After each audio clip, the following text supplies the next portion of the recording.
The Indi Code, the Alchemist of Souls.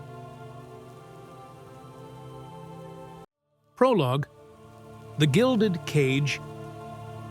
Kalen Thorne surveyed his penthouse office, the city sprawling beneath him like a conquered map.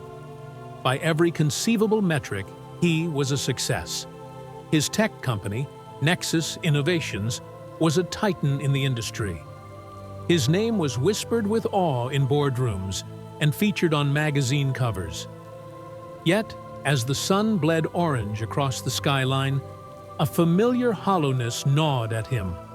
The accolades, the wealth, the endless stream of meetings and strategic power plays, they felt like exquisitely crafted bars of a gilded cage. He was a master of his external world, but a stranger to the landscape within.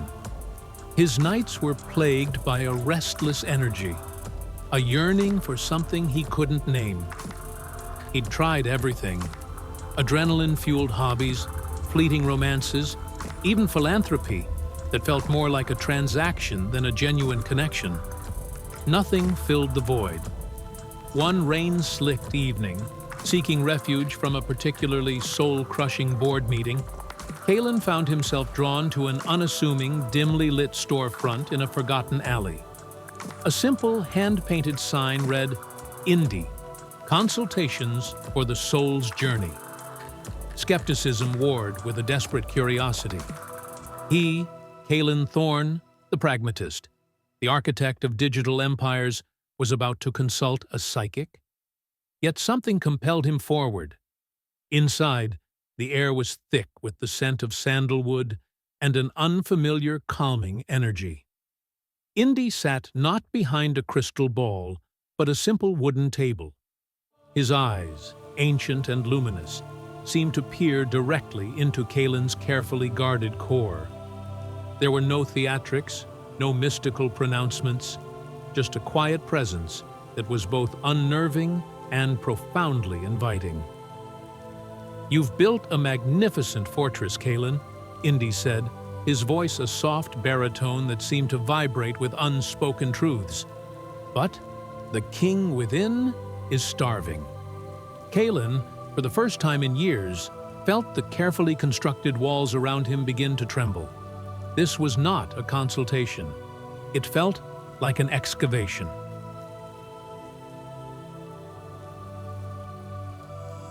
Part 1. The Deconstruction. Indi Code 1. The Cracks in the Foundation. Indi's methods were unconventional. He didn't offer quick fixes or prescribe rituals. Instead, he asked questions that chipped away at the bedrock of Kalen's identity. What if the success you chase is a beautifully decorated prison? Whose voice dictates your ambition? Where in your body do you feel the echo of your unlived life? Kalen, accustomed to providing answers, found himself struggling to articulate the turmoil within. Indi guided him through visualizations, not of future triumphs, but of his inner world.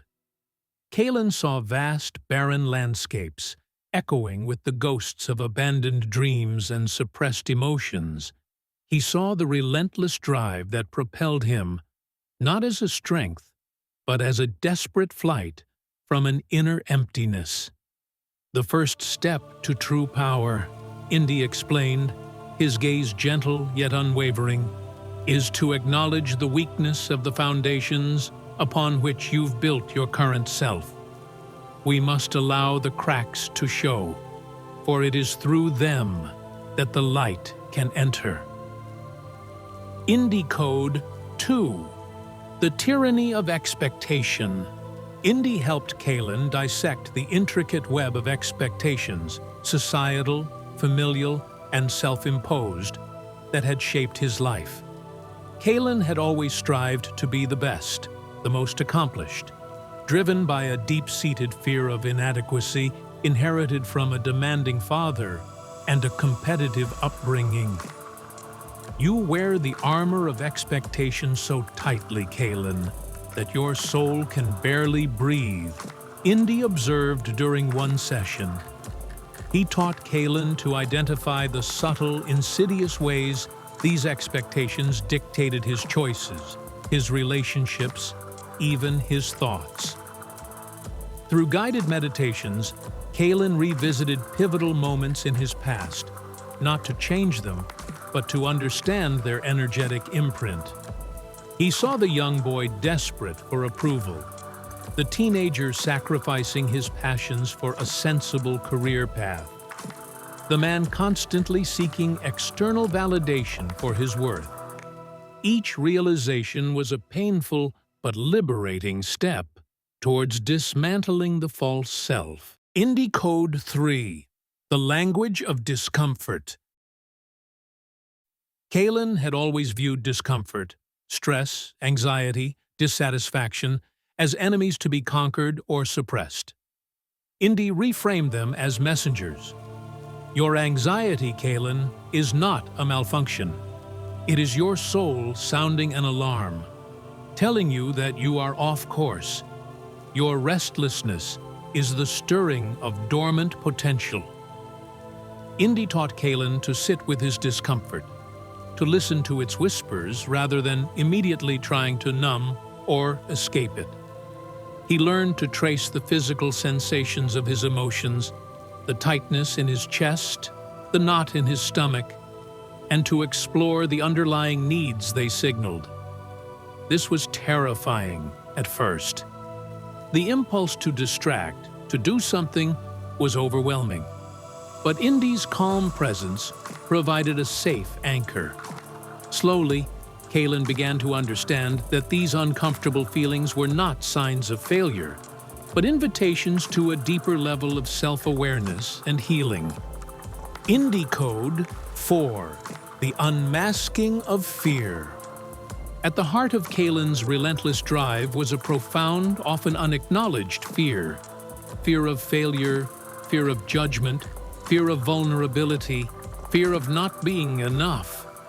Indi guided Kalen to confront these fears directly, not by fighting them, but by understanding their origins and their illusory nature. Fear, Kalen, is a shadow, Indi explained. It seems formidable, but it has no substance of its own. It feeds on your belief in it.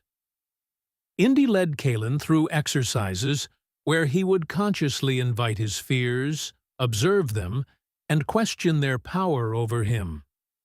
He learned to differentiate between genuine caution and the paralyzing grip of irrational anxieties. This process was like peeling away layers of an onion, each layer revealing a more tender, more authentic self beneath.